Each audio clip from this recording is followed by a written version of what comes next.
toutes et à tous. Comme vous le savez, je fais régulièrement des séances d'équitation éthologique avec des chevaux et leurs propriétaires. Et vous êtes nombreux à m'avoir demandé au fil du temps des informations à ce sujet et c'est de ça dont on va parler aujourd'hui et plus précisément de la première séance. Parce que c'est vrai que la première séance avec un cheval et son propriétaire, c'est quand même un moment très important. C'est là qu'on va découvrir le cheval, mais aussi son propriétaire. Et surtout, c'est là qu'on va voir comment est-ce qu'on va pouvoir orienter les choses pour ensuite faire du travail en équitation éthologique. Donc dans cette vidéo, avant tout, je vais commencer par vous faire un point rapide sur ces séances d'équitation éthologique, vous expliquer ce que c'est, et ensuite on détaillera l'organisation et le programme d'une première séance type. On va l'aborder avec un angle théorique et je vous ferai sûrement une autre vidéo avec un angle pratique où on verra sur le terrain concrètement comment ça se passe lorsqu'il y a une première séance avec un cheval. En tout cas, ce genre de séance, en général, j'adopte à peu près toujours la même construction, à savoir deux grandes parties. D'abord la première approche et ensuite le début du travail. Je vous explique tout ça dans cette vidéo.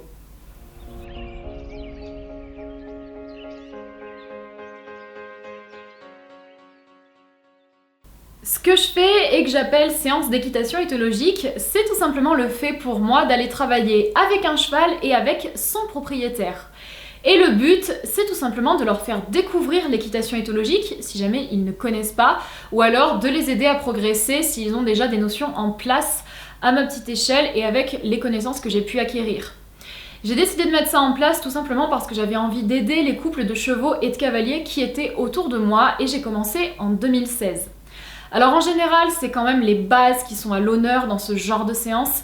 D'abord parce que c'est ce que je maîtrise le mieux et ce que je préfère partager et je trouve que les bases c'est super important. Et dans ces séances, on se concentre à 99% du temps sur le travail à pied, que ce soit en main ou en liberté, et j'aborde très rarement la monte. Ça peut m'arriver, mais en général, c'est quand même une notion que je laisse beaucoup de côté, tout simplement parce que c'est pas mon fort. Alors bien sûr, je ne fais pas du tout ça à titre professionnel, j'ai même pas la prétention d'appeler ces séances des cours parce que j'ai pas du tout le niveau d'un professionnel, donc je fais ça à titre amateur. Ces séances, je les fais essentiellement avec les chevaux qui sont dans l'écurie où je suis moi-même propriétaire. Ça m'arrive parfois de faire quelques exceptions et d'aller voir des chevaux à l'extérieur, mais c'est quand même rare. En général, je préfère rester dans la structure où sont mes poneys, tout simplement parce que c'est plus pratique pour moi. Au niveau du fonctionnement de ces séances, il faut savoir que c'est pas forcément régulier. Parfois, il y a des chevaux que je ne vais pas voir pendant 4 mois, pendant 6 mois, ou même parfois pendant plus. D'autres chevaux, je vais les voir juste pendant une séance, et on fera pas plus. Et encore d'autres chevaux, là ça va être plus régulier, je vais les voir des fois plusieurs fois dans le mois, même plusieurs fois dans la semaine. C'est très variable, mais surtout c'est un fonctionnement qui est très libre, qui s'adapte totalement aux emplois du temps et aux envies de chacun, donc il n'y a aucune prise de tête avec ce fonctionnement. Ces séances, j'ai toujours eu envie qu'elles soient sur un fonctionnement gagnant-gagnant.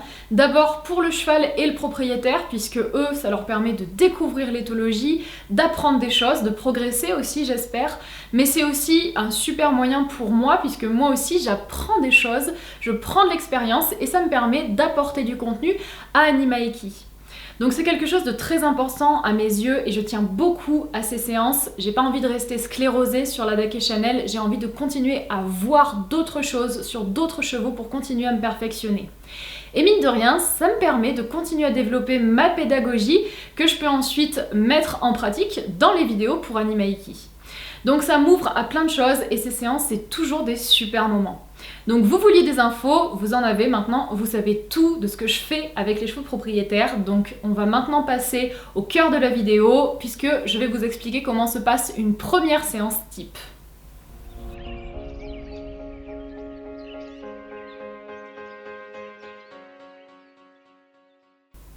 La première séance, je la fais en général presque toujours dans le rond de longe puisque à mes yeux c'est quand même l'endroit le plus sécurisant et le plus pédagogique. Donc je trouve que c'est le meilleur environnement qui soit pour interagir avec un cheval que je ne connais pas. Lorsque je vais trouver le propriétaire et son cheval, je vais commencer par une première étape qui est toute simple. Ça va être de mettre le cheval dans le rond de longe et de le laisser libre, seul, pendant quelques minutes. Ça va lui faire office de récréation et à ce moment-là, il peut faire ce qu'il veut, il peut bouger s'il en a envie, il peut regarder partout. Et ça, c'est vraiment bien, notamment avec les chevaux qui ne connaissent pas l'installation parce que ça leur permet de trouver leur marque. De mon côté, je vais donc être à l'extérieur du rond avec le propriétaire et je vais en profiter pour lui demander 3 grandes infos. La première chose, ça va être de lui demander l'âge du cheval parce que forcément, je ne vais pas me comporter de la même manière si je suis face à un cheval de 2 ans ou si je suis face à un cheval de 20 ans. Donc ça, c'est une information importante. Ensuite, je vais demander au propriétaire si le cheval connaît ou pas tout ce qui est équitation éthologique, travail à pied, ce genre de choses. Parce que s'il ne connaît pas, on va partir sur des bases complètement neuves, alors qu'à l'inverse, s'il a déjà des codes qui sont en place, moi je vais respecter ça, je vais m'y adapter, mais le but c'est pas de créer des contre-codes. Donc c'est important pour moi de savoir s'il y a déjà des choses. Et dernièrement, je vais demander pourquoi le propriétaire est venu me voir, tout simplement. Est-ce que c'est parce qu'il a envie d'améliorer sa relation avec le cheval? Est-ce qu'il veut voir autre chose? Est-ce qu'il veut régler un problème précis? Ou est-ce qu'il est juste venu par curiosité? Mais je ne vais pas en demander plus, je ne veux pas d'autres informations parce que pour le reste, je vais essayer de me faire ma propre idée. Donc je ne demande pas d'infos sur tout ce qui est caractère, habitude, même type de relation avec la personne. Tout ça, je vais essayer de le déterminer toute seule et à partir de là, on peut passer à la deuxième étape. On passe maintenant à un moment très important puisque c'est ce que je vais appeler la première approche. Et là, ça va être le fait pour moi d'aller avec le cheval dans le rond de longe, toute seule. Le propriétaire, lui, va rester à l'extérieur. Et mon but, ça va être de proposer quelques petits échanges simples au cheval et de le jauger. Je vais essayer de cerner ses qualités, ses défauts, de commencer à connaître son caractère. Bref, je fais un état des lieux du cheval. Et ça, je le fais avec un cheval en liberté, tout simplement parce que je trouve qu'un cheval en liberté, il s'exprime quand même plus, il n'est pas contraint par exemple par une longe, et en général, je trouve ça plus facile de le lire. Pour vous expliquer plus en détail ce que moi je fais pendant ce moment, eh bien je vais avoir 2 grandes attitudes. Je vais avoir des moments actifs, là où je vais faire des demandes simples. En général, ça tourne autour de changer de main, accélérer et ralentir, et je regarde le cheval aux 3 allures. Et je vais aussi avoir des moments passifs où là je vais être plus discrète et je vais laisser plus de place à l'observation. Ça me permet de jauger le cheval et de regarder comment il est avec et sans pression. Et ce moment de la première approche, c'est pas forcément très long, en général ça dure 5-10 minutes je dirais, et je vais essayer de noter le plus de détails possible sur le comportement du cheval et je vais essayer de comprendre comment il fonctionne. Au niveau de mon observation, je vais regarder 4 grandes choses. D'abord, je vais regarder les attitudes du cheval par rapport à moi. Est-ce qu'il m'ignore? Est-ce qu'il vient me chercher? Est-ce qu'au contraire, il me repousse? Est-ce qu'il est invasif? Ensuite, je vais regarder les attitudes du cheval par rapport au propriétaire qui est là à l'extérieur du rond de longe. Est-ce qu'il le sollicite ou pas? Est-ce qu'il cherche son approbation? Ou est-ce qu'au contraire, il l'ignore? Ensuite, je vais regarder les attitudes du cheval par rapport à mes demandes. Est-ce qu'il écoute quand je lui demande quelque chose? Est-ce qu'il comprend? Est-ce qu'il fait les choses tout en force ou est-ce qu'il fait les choses avec légèreté? Et enfin, dernière chose, je vais regarder les attitudes du cheval par rapport à l'extérieur, c'est-à-dire tout ce qui est environnement. Est-ce que c'est un cheval sur l'œil? Est-ce que c'est un cheval qui regarde dès qu'il y a quelque chose qui se passe? Ou est-ce qu'au contraire, il est bien concentré sur moi? Je regarde aussi si je repère éventuellement des habitudes, des tics. Je peux aussi voir comment le cheval gère son espace. Est-ce que c'est un cheval qui est toujours en piste, plaqué contre la barrière, ou est-ce qu'au contraire, il a tendance à beaucoup bouger dans l'espace du rond? Est-ce qu'il quitte sa piste régulièrement? Quoi qu'il arrive, plus un cheval est expressif, plus c'est facile de le lire. Ce sera forcément beaucoup plus dur si le cheval est introverti et s'il ne laisse rien paraître. Mais en tout cas, ce qui est important, c'est vraiment de noter chaque détail. C'est un moment vraiment où il faut beaucoup d'observation, il faut être très concentré et essayer de noter le plus de choses possible. C'est un moment crucial à mes yeux puisque c'est ce moment-là qui va déterminer tout ce qu'on va faire ensuite pendant les séances au cours des exercices. Quand c'est fini, quand j'ai vu tout ce que je voulais voir, je vais retourner voir le propriétaire et là, je vais lui décrire toutes mes impressions. Je vais lui dire tout ce que j'ai ressenti du caractère, du fonctionnement du cheval, de ses points forts qu'il faudrait valoriser, des points faibles qu'il faudrait travailler, aussi un petit peu de la relation que j'ai pu cerner entre lui et le cheval, et à partir de là, le propriétaire va me valider ou me dire là où je me suis trompée. Et c'est maintenant que le propriétaire va pouvoir développer, rajouter des choses, me donner son ressenti déjà de ses premières minutes, me dire s'il y a des problèmes, me donner les détails, me dire aussi s'il y a des informations importantes sur le passif du cheval. De cette façon, je vais donc avoir toutes les informations qui me sont nécessaires. J'ai eu la vision que moi j'ai ressentie du cheval, j'ai eu la vision que m'a donnée le propriétaire, du coup j'ai une vision globale du couple. Donc maintenant que cet état des lieux est fait, il va nous servir de socle sur lequel on va pouvoir ensuite construire des choses et c'est là qu'on peut vraiment passer à la séance à proprement dite.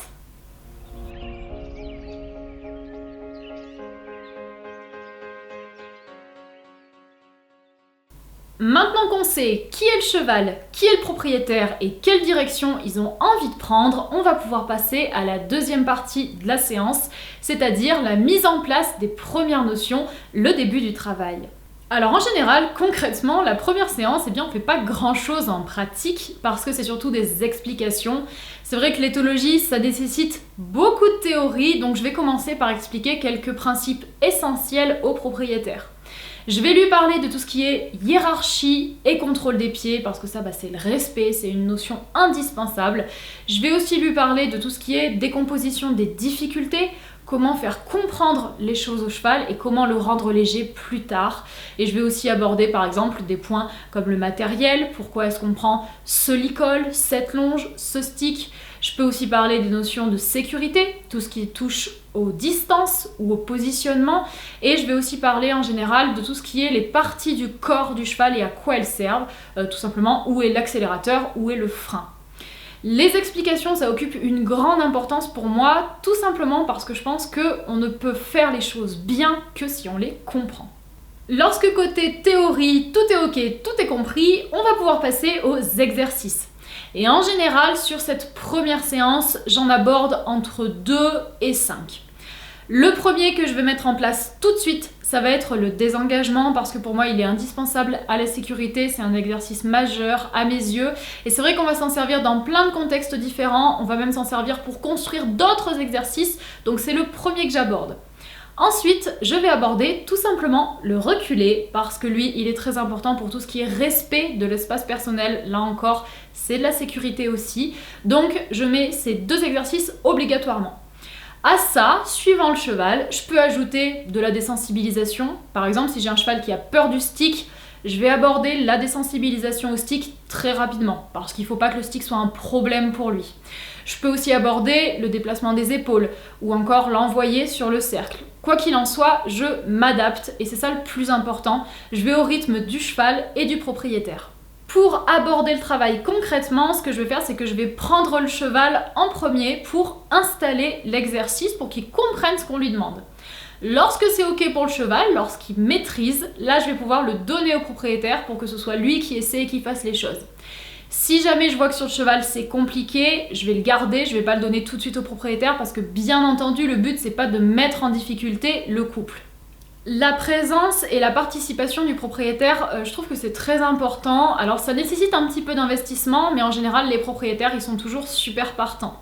Parce que le but, c'est pas que moi je prenne le cheval, que je fasse de la magie, pas du tout. C'est pour ça que j'essaye d'expliquer un maximum ce que je fais et j'ai pas envie que les propriétaires soient dépendants de moi pour faire les choses. J'ai envie qu'ils apprennent et qu'ils puissent être autonomes.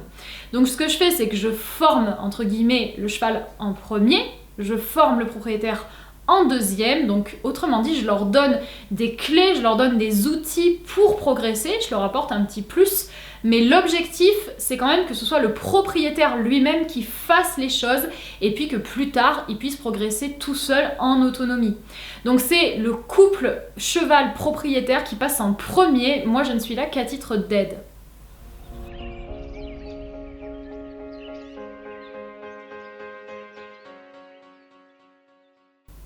Pour vous donner un retour un petit peu plus personnel, il faut savoir que la première séance, moi c'est mon moment préféré, surtout la première approche, là où je jauge le cheval seul au début parce que je trouve ça génial de pouvoir faire un diagnostic comme ça aiguise vraiment l'observation, je trouve ça super intéressant et il n'y a pas deux chevaux pareils et ça me fascine à chaque fois.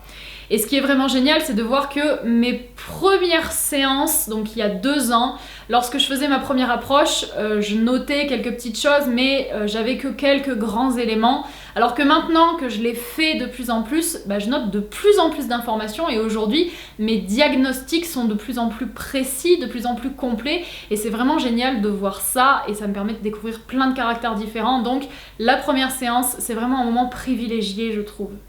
Et c'est là, pendant la première séance, qu'on voit aussi comment le cheval il est vraiment au fond. Alors il y a certains chevaux, par exemple, je m'imaginais qu'ils auraient un certain fonctionnement, et lorsque je les avais en pratique, c'était ça. Par exemple, Quenza, je pensais qu'elle allait être fine, et elle a été comme ça. Vif, je m'attendais à un cheval énergique, il l'a été. Et à l'inverse, il y a des chevaux où je m'attendais à quelque chose de très précis et où en fait j'étais complètement surprise parce qu'ils n'étaient pas du tout comme ça. Par exemple, Arlequin, je m'attendais à un nounours, en fait c'est un faux calme. Et Claire, je pensais avoir affaire à un cheval avec beaucoup de sang et pendant notre première séance, il a eu aucune impulsion. Donc je trouve ça toujours génial et très intéressant de les cerner, de faire cette espèce de diagnostic, de voir quand on a raison, de voir quand on se trompe, et je trouve que c'est comme ça qu'on apprend le mieux. Et personnellement, j'adore quand je vois un nouveau cheval, un nouveau caractère, ça m'apprend toujours beaucoup. Et même les chevaux que j'ai manipulés sur une seule et unique séance, ils m'ont appris énormément de choses, et tous, donc c'est toujours un régal de faire ces séances. Donc voilà comment se construit une première séance type avec un cheval et son propriétaire. Alors bien entendu, ça peut varier suivant le couple qui est en face de moi, mais en général, je garde quand même à peu près la structure que je vous ai décrite. Je trouve que ce genre de séance, c'est vraiment un super moyen pour faire découvrir l'équitation éthologique aux gens. Je trouve que c'est vraiment important de le faire, même si c'est que sur une seule séance, peu importe, mais c'est bien que les gens voient ce que c'est. Et en général, les propriétaires accrochent beaucoup et j'ai l'impression que les chevaux aiment bien, donc c'est que du positif pour tout le monde. Comme je vous l'ai dit, j'essaierai de filmer une première séance avec un nouveau cheval en pratique, comme ça vous aurez les 2 axes, le côté théorie et le côté pratique. Je pense que ce sera plus sympa pour vous d'appréhender un petit peu ce que je fais.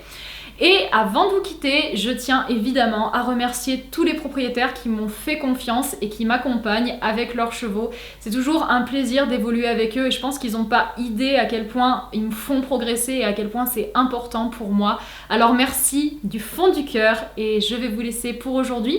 On se retrouvera dans une nouvelle vidéo et je vous dis à la prochaine.